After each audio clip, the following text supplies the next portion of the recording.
Today we're talking about what I believe to be the most important thing to look for when you're fishing, and that is water movement. No current equals no fish. Whether you're fishing in the ocean, harbor, lake, stream, river, pond, current and water movement is the most important condition, hands down. I think current's probably the most important thing to look for when you're on the water, just because it's like the alcohol of the party almost. If you think about it, like when the water is stagnant, nothing's moving, nothing's going on, everything is really quiet and it's tucked underneath a rock or behind a tree or backed into a cave, and everything is really quiet and nothing wants to go out in the open because nothing else is out in the open. It's super stagnant, nothing's going on. But as soon as current starts coming down, it starts pulling the crabs off the rocks, and it starts ruffling up the sand, and the grass starts shaking and the bugs start falling out of the grass. And the bait fish can't really swim as strong because the current's kind of blowing them down. So then one fish pops up and grabs the bait fish, and then another one's like, whoa, what are you doing up there? And it kind of comes up.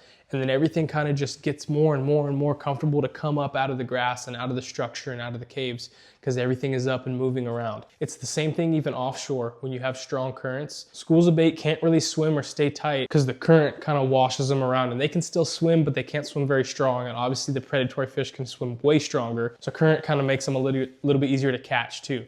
Bigger fish can just post up down current, and the current just conveyor belts food right to their mouth. It's the same thing in freshwater. If you have a pond and there's water running into it, that water's sucking in bugs and worms and everything else into the pond.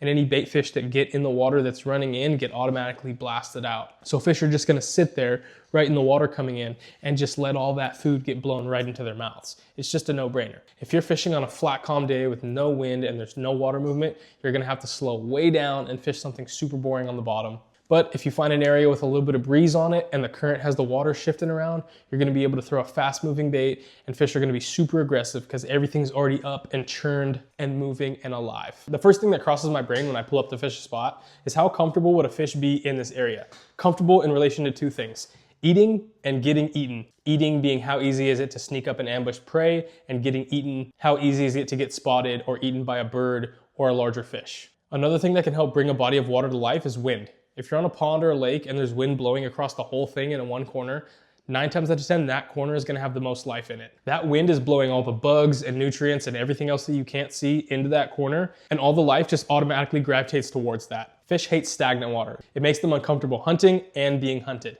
Usually if you're fishing and there's a ton of current, it's pretty easy to see the disturbance and the ripples on the surface of the water. But if you're in an area and you can't see anything on the surface and you're trying to figure out if there's current and if you should fish there, here's a few easy ways to check. So the number one telltale sign is if you have kelp or seaweed in the area, and if it's sticking straight up towards the surface of the water like that, it means there's no current, because this is gonna lay down whichever way the current's blowing. Now, if you pull up to an area and you see that the current has it laid down like this, that means the current's flowing this way and there's really good current on that piece of kelp pushing it down.